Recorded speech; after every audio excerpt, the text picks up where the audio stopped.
wisely unless the name Inday Sara Duterte Carpio appears as a candidate in the two presidential race, Pilipinas.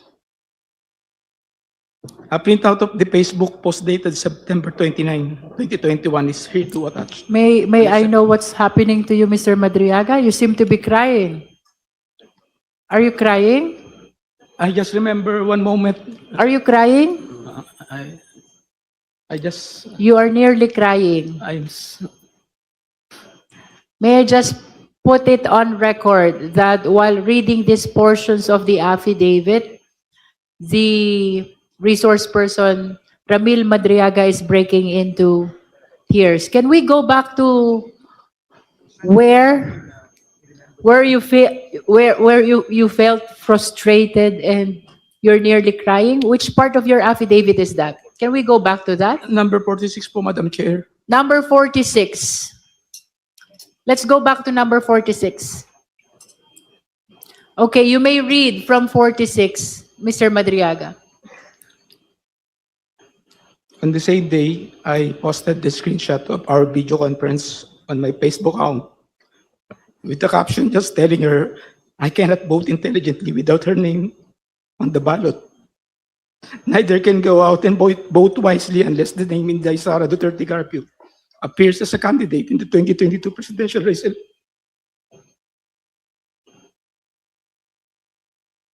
Would you like 47.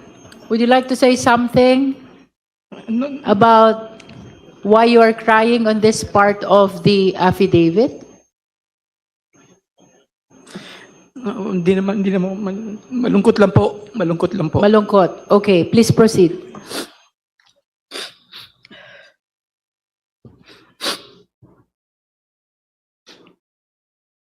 Madam Chair, can we allow the witness to please... Honorable Dumogan. Thank you, Madam Chair. Can we allow the witness to please get his Yes. composure before he will continue? Yes, we are temporarily suspending to give time to Mr. Madriaga to console himself. What's the pleasure of the Honorable Ridon? Because it is on your motion, on your request that Mr. Madriaga is reading this affidavit that causes him to cry a lot. I think we have to let him finish the affidavit, the reading of the supplemental affidavit until the very end, Madam Chair. And he should be allowed to proceed as soon as he has composed himself. Madam Chair. May I proceed, Madam Chair? Are you ready? Opo, Madam Chair. Okay, you may proceed, Mr. Madriaga. 47. Nevertheless, Sara proceeded to run as BBM's vice president under the unity ticket. I continued assisting her campaign for vice president during campaign sorties. I served as advance party to municipalities, cities, provinces where Sara was scheduled to visit and campaign. In several of these campaign sorties, I personally joined Sara together with other members and volunteers of ISIP, which to us now refer to Inday Sara para sa ikalawang Pangulo. Photos of Sara and me in several campaign sorties are here to attach as Annex G to G-3. 48. During one of the activities of ISIP in Bataan, I got to know a group of farmers who were asking for assistance because of land grabbing incidents in their area. I tried assisting them and I discovered that the entity behind the land grabbing in First Bataan Maribelas Holdings Corporation. More than a year later, I informed Sara about this concern and she told me to bring the group to one of her residences in Metro Manila located at Serendra Bonifacio Global City, Taguig City. I asked the group of farmers to wait outside of Serendra as I went to talk to Sara. When I mentioned to Sara the First Bataan Maribelas Holdings Corporation is the one involved in the land grabbing incidents, she told me that she cannot do anything and that she will no longer meet with the group of farmers. Through ISIP, I also came to know Attorney Reynold Monsayak, who likewise provided valuable support to ISIP. In recognition of his efforts, ISIP awarded him a certificate of recognition and appreciation at Nomu Bashu, Thomas Morato, Quezon City. Attorney Monsayak was later appointed as the spokesperson of the Office of the Vice President. A copy of the Certificate of Recognition and Appreciation dated June 29, 2022 is hereto attached as Annex H. Number 51.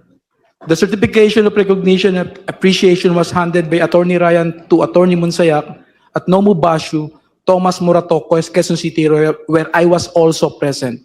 A photo of Attorney Ryan handing the certification of recognition and appreciation to Attorney Monsayak is here to attach as Annex I. Election of Sara as Vice President and OBP confidential funds. Number 52. After the election of Sara as Vice President, she invited me to attend her inauguration at the San Pedro Square, Davao City on June 19, 2022. A photo of Sara and me during her inauguration in Davao City is here to attach as Annex J. A photo of an email thanking me for my attendance during her inauguration in Davao City is here to attach as Annex J-1. Number 53. I was then tasked to provide security intelligence work through the formation of Vice Presidential Security and Protection Group. During this time, I introduced and recommended Colonel Dennis Nolasco, one of my best students in the Presidential Security Group,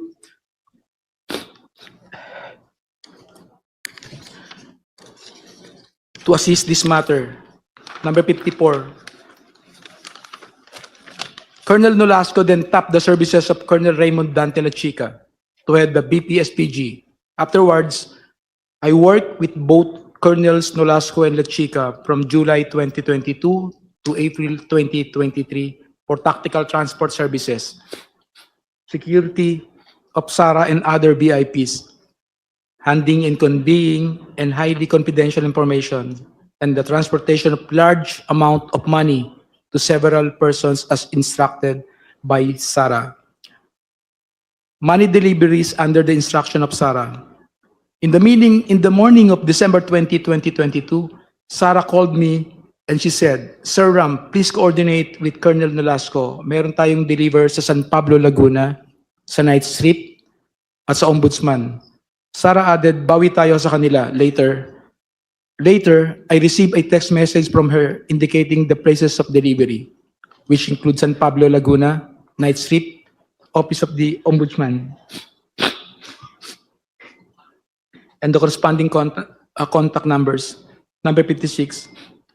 Later that morning, Colonel Nolasco sent me a text message directing me to go to the DepEd Central Office in Pasig City, beside Ultra at around 1:30 p.m. for the transport. Transport is a shorthand for delivery or transportation of large sums of money between Colonel Nolasco and me upon the instruction of Sara.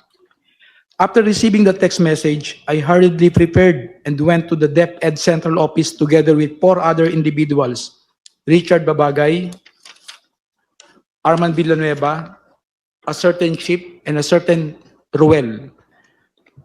Number 58. Richard and I were aboard my blue Toyota FJ Cruiser, while Arman, Ruel, Noel, and Chip came in Toyota Grandia with the sticker Inday Sara Champura Duterte attached to both sides of the van.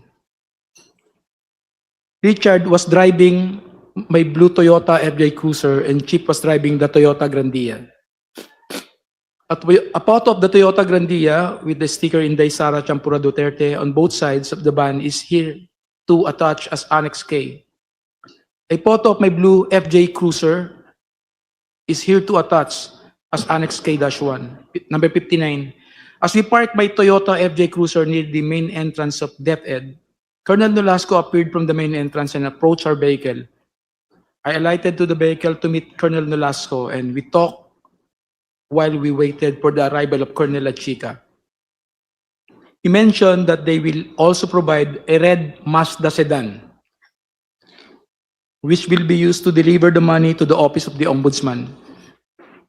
At around past 3 or 4 p.m., 2 government vehicles with red plates entered the DepEd compound and then Colonel Nolasco told me, "Ayan na, ayan na." Colonel La Chica appeared with a lady who I later learned to be Special Disbursement Officer Gina Acosta. Thereafter, 4 large dark bags were unloaded from the vehicles. 3 large dark bags and 1 lighter colored and relatively smaller bag. Colonel Nolasco told me that each bag contained around 30 million pesos to 35 million pesos. The 4 bags were brought to where Colonel Nolasco and I were standing, which was near my blue Toyota FJ. Afterwards, I signaled Arman and Richard to load the same to our vehicles. The two large dark bags were placed in the Toyota Grandia, and 1 large dark bag and 1 lighter colored bag were placed in my blue FJ Cruiser. The bags loaded to the Toyota Grandia were to be delivered separately to San Pablo, Laguna, and Nomu, Bashu, Tomas Morato, Quezon City on the same day. The remaining bags, initially loaded to my blue FJ Cruiser, were immediately transferred to the red Mazda sedan prior to our departure from the DepEd compound and were to be delivered to the Ombudsman parking lot the following day. Then, the red Mazda sedan proceeded directly to my residence in Cainta, Rizal, and was driven by Noel. Before leaving DepEd Central Office, Colonel Nolasco told me to get my share from the said bags, and he and Colonel Lachica have already taken theirs. Hence, I took 1 million pesos for myself from the lighter colored bag loaded to the red Mazda sedan. That's when I verified that the contents of the bags were bundles of cash in 1,000 denominations and packed in stacks of 1 million pesos, each tightly sealed in transparent plastic.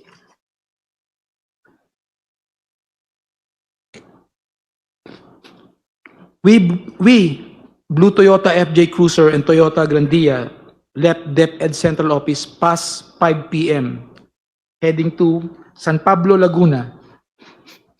As we approached Laguna, I called the contact number provided by Sarah, informing the designated recipient that we are on our way. However, I was directed to proceed to Cabuyao, Laguna instead. We arrived in Cabuyao, Laguna past 8 p.m. and were then instructed to proceed to an area inside the industrial park to meet individuals who were designated to receive the first bag for a politician in Laguna.